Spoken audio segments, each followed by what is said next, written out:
Attention, all true believers. Marvel Comics is on the air. Out of the pages of the world's greatest comic magazine come the adventures of the Fantastic Four.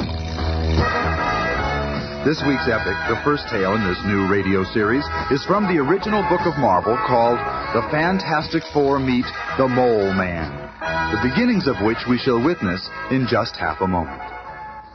It's mid-afternoon in New York City. Through the din of midday traffic is heard a strange explosion. A symbol takes shape in the city sky, and a legend is born. Hey, look up there. What does that mean? Could it be an invasion? And high above the excitement and hubbub, one man holds the still smoldering flare gun. One individual who is somehow more than just a man. He is the leader of the Fantastic Four. This is the first time that I've had to use the signal, and I pray it will be the last. In another part of Manhattan, Susan Storm is having tea with a society friend when she hears... Sue, look out there. What? That symbol in the sky. What do you suppose it means? Oh, I'm sorry, Jackie. I have to go now. What? But we haven't even started our lunch. So it's happened at last. I must be true to my vow. There's no turning back. She's gone. But how? It's time for the world to meet the invisible girl. And at the same time, in a men's clothing store downtown... I'm sorry, sir, but we don't carry anything large enough to fit a man of your stature. Bah! Everywhere I go, it's the same story. I'm in a world too small. Say, look in the sky. That bright red symbol with the number 4 inside. Huh? What can it mean? Let me see that. So the time has come. Out of my way! What? Why do they build doorways so narrow? Holy smokes, a monster. Officer, do something. Halt! Halt or I'll shoot! I warned you! Your people are so friendly. You see that? That man who'll cover out of the ground with his bare hands. Take my special underground express route. There are so many tunnels under the city, and this is faster than subways. Quieter, too. This ought to be far enough. There's no opening above. I'll just have to make an opening. A monster came up out of the ground. It don't look human. We're being invaded by Martians. Call out the army. Oh, we're being invaded. Invaded? Well, before we make such a decision, let's observe another scene at Swanson's garage. We got her purring like a lamb, Johnny boy. Good, that's the way it should be. There's only one thing I like better than working on cars. What's that? Hey, look. What's that in the sky? That's my cue. Flame on. Hey, Johnny, what's happening to you? Remember me saying there's only one thing I like better than working on cars? Well, this is it. The figure which just seconds before had been Johnny Storm is now the Human Torch, flying through the skies like a flaming meteor. Red Dog Base to Squadron Leader. Scramble alert. You are authorized to locate and bring down unidentifiable flaming object now flying over Manhattan.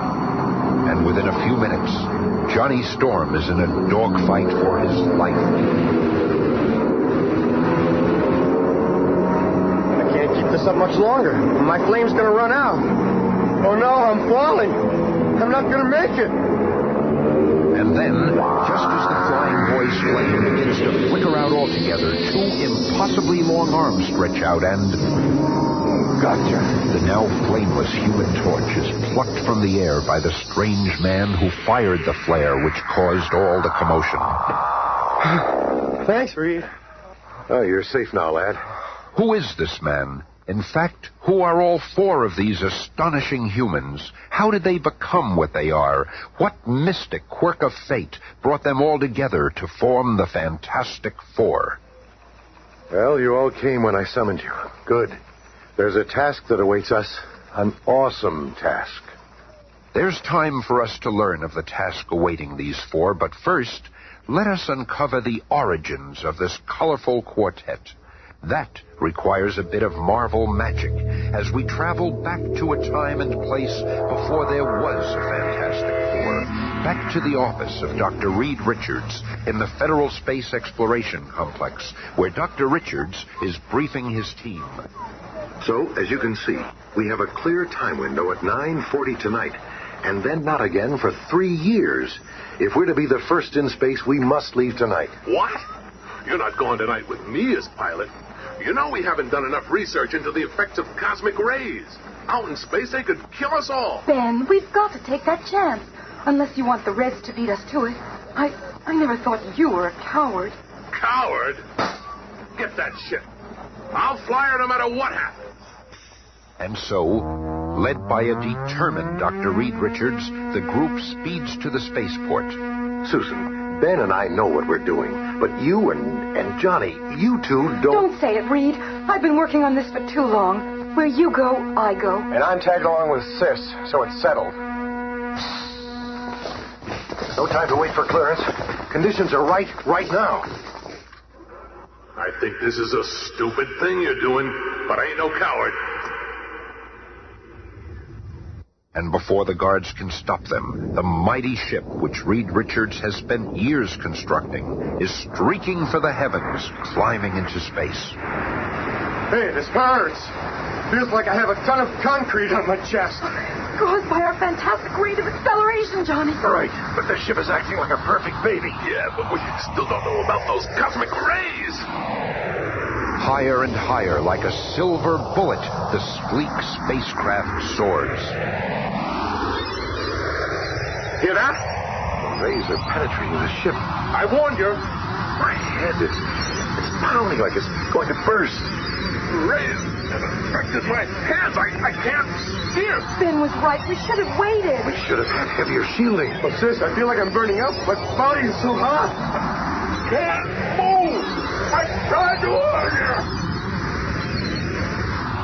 At that moment, the powerful rocket's autopilot takes over and the sleek ship returns to Earth in a rugged but non-fatal landing, leaving our quartet of cosmically charged champions deep in the jungles of South America. Oh. Reed, after all your work, we failed. I'm just grateful we're all alive. But we failed. Bah, what'd you expect? And we still don't know what effects the cosmic rays will have on us. Oh, Reed, I feel strange. Susan! Look at Susan! Sis, what's happening? You're fading away. Oh, no. What's happening to me? Reed, Ben, Johnny. Somehow the cosmic rays have altered your DNA, making you invisible. Sis, I can't see you at all anymore. Tried to tell you to wait. How long will it last, Reed? That's got to be the question of the century. How long will it last? There's no way of knowing. What if she never gets visible again? Easy, Johnny. Susan, concentrate. Think about your physical form. Try to imagine yourself visible. I'll try, darling. Look, it's working. I can feel it. Oh, Susan, it is working. Oh, it feels so strange. Oh. Boy, you were lucky. We might never have seen you again. Richard, you were crazy for proceeding with this experiment. How do you know she won't turn invisible again? Oh, Ben, I'm all right now. Oh, sure, you're okay now, but what about a minute ago? And what's going to happen to the rest of us, wise guys? Ben, I'm sick and tired of your insults and complaining. I didn't purposely... And I'm sick and tired of you, period, Bub. In fact, I'm going to paste you one right in that slug face of yours. I've been wanting to do this for a long time. Ben, wait, Ben. What's happening to him, Sis? I don't know, Johnny. His skin is cracking. He's turning into orange rock. Wait, Ben. Don't try to talk yourself out of this one, Doc. I'm going to nail you. He pulled that tree right out of the ground. He's turning into some kind of thing. Oh, Reed, darling, do something. Reed, darling.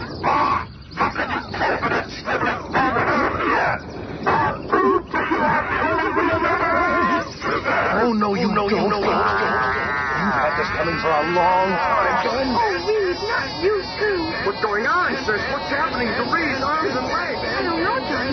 They're like rubber bands or something. They stretch like elastics, even his neck.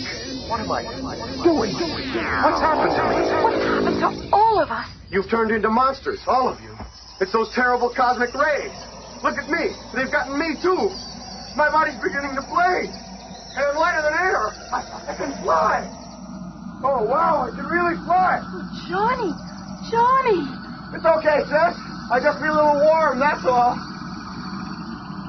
Minutes later, Johnny Storm's flame has subsided, and he returns to the others. Together, they watch a small brush fire which started burn itself out.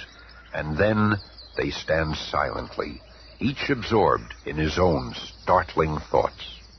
We've changed, all of us. We're more than just human. Listen to me. You too, Ben. Together we have more power than any humans have ever had. Why, You don't have to make no speech, big shot. We understand. We gotta use our power to help mankind, right? Right, Ben. I'm gonna call myself the Human Torch. I'm with you all the way. Count me in, too. I'm the invisible girl. I guess I ain't Ben Grimm no more. I'll be what Susan called me. The Thing. And I'll call myself Mr. Fantastic. And so was born the Fantastic Four. From that moment on, the world could never be the same. And now, knowing some pertinent history, let's return to the relative present. This is the first time Dr. Reed Richards has brought the fabulous foursome together since that fateful flight, and the task awaiting them is truly awesome. I brought you here to see some photographs I just received from Washington. Pictures. What are they, pin-ups? This one's an aerial shot of what used to be a nuclear power plant in the Soviet Union. What made that big hole in the earth? The same thing that made this hole in a power plant in Southern California. And this one in Australia? It's happening all over the world. Wait, according to the steady pulses on this seismograph, another one is about to go. And halfway around the world in French Africa. What is that sound, Andre? It is like the ground is shaking under my feet. And that sound, it sounds like gnawing. An earthquake in the sand. How is that possible? The earth is going mad. Look, the entire installation is caving in. But the worst is yet to come for these unfortunate French legionnaires. Not only did their nuclear generator sink into the undulating earth, but... What in the name of... It is some kind of giant clawed beast. Artillery! Bring the artillery! But of what use is artillery against an enormous creature whose hide is tough enough to dig through countless tons of rock-hard earth? There is no artillery to stop a monster that can crush a modern tank with but one flaw. But just as it seems there is nothing can stop this merciless menace... Enough! Return to the roar! Our mission here is finished. And the Goliath stops in his tracks. For even a monster such as this heeds a master. A master known as the Moleman. Back at the strategy meeting amongst the Fantastic Four... You see, it's happened again. But how? That's why I brought you together. Our mission is to find out. By studying the previous cave-ins, I've pinpointed a location that is exactly in the middle of all of them. This is where we've got to go to find the answer. What's the name of this place?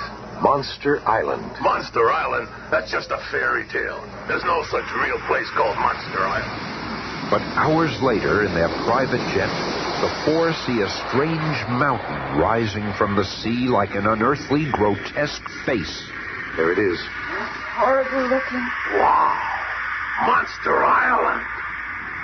Little dreaming of the adventure that awaits them, the Fantastic Four land and begin the long climb to the top of the forbidding peak. Wait, I hear something. It's coming from below. Look down there. 6 eyes! Coming out of that hole! A living, three-headed nightmare hurls forth from the bowels of Monster Island. Quick, turn invisible, Sue. Seeing one of his intended victims vanish before his eyes, the monster halts in bewilderment.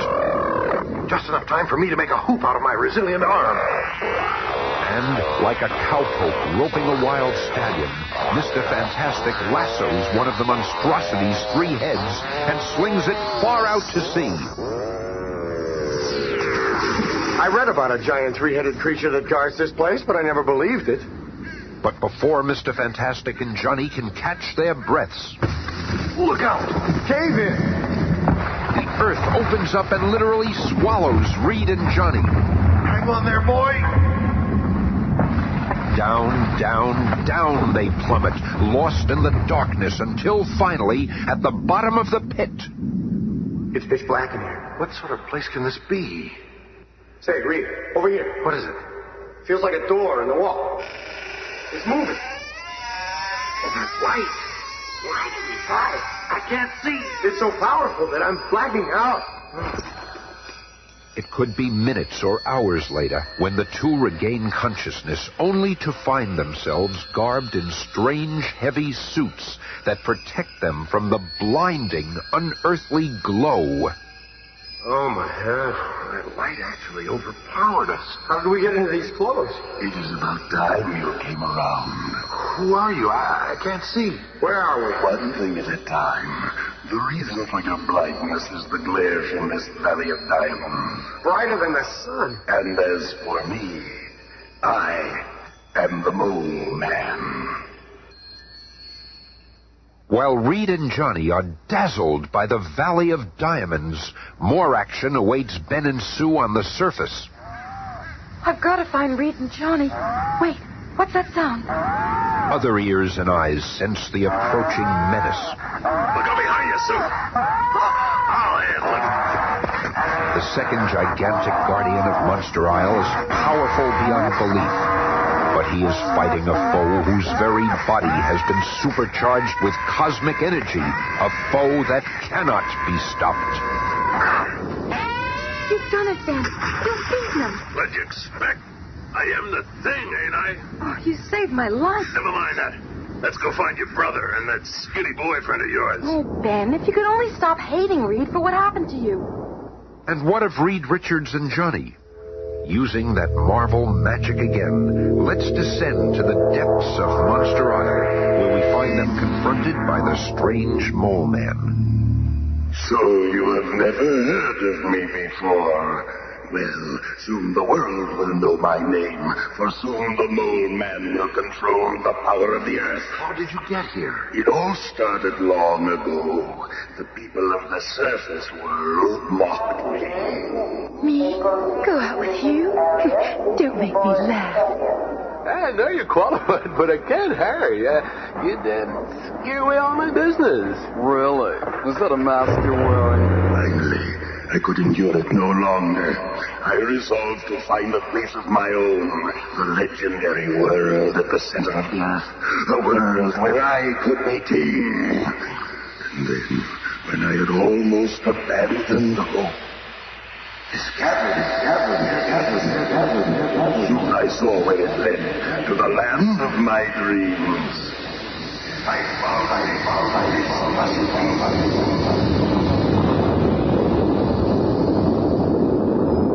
The sudden shock of my outcry in that blue, silent cavern caused a violent avalanche. When it was over, I had somehow survived, but I fell into the Valley of Diamonds and was permanently blind. That was the last of my misfortunes. My luck has changed as I mastered the creatures down here, made them do my bidding. With their talents, I carved an empire out of the earth's core. I conquered everything around me. I developed the ability to deal with the dark and the blindness. Here, take this pole. Try to hit me with it. What do you mean? Go ahead. Take a swing at me. Again. See? I have radar like a bat. I am able to evade whatever danger approaches me and return the attack in time. Reed, you okay? He's not hurt. But see how easily I defeat anyone who dares defy me. But now, at my signal, those creatures from the bowels of the earth shall destroy you, my witless intruders. We'll see about that thing, sis. Johnny! It is too late. The die is cast. Look out, Ben. Behind you.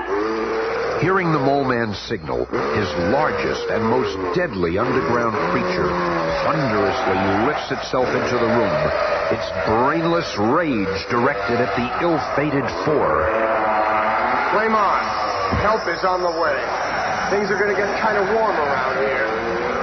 Back and forth like a flaming hornet, the Human Torch buzzes the gigantic creature, who tries to grasp the frantically flying youth. Reed, The Mole Man is getting away. Not if I can help it. And I can. You haven't won yet. You can't beat my entire menagerie of monsters. And then they come, like pieces from an insane nightmare, roaring, running, snarling, the Mole Man's entire army of underground gargoyles. But the unbelievable power of the torch flying between his fantastic allies and the pursuing hordes blazes a swath of melting earth. This will cause a landslide, stealing those creatures from us. You did it! And we're free, too. We better get out of here. This whole place is going to erupt. And moments later, What happened to the Mole Man? I left him there. He'll never bother anyone. Look, he's destroyed the entire island. It's the best way. There was no place for him in our world. I just hope we've seen the last of him. whether we've seen the last of the Mole Man or not, one thing is certain. We'll see much more of the world's most incredible quartet in the weeks to come as we pursue the further adventures of the Fantastic Four. Be listening again on Monday when the Fantastic Four face the marvelous menace of the Miracle Man.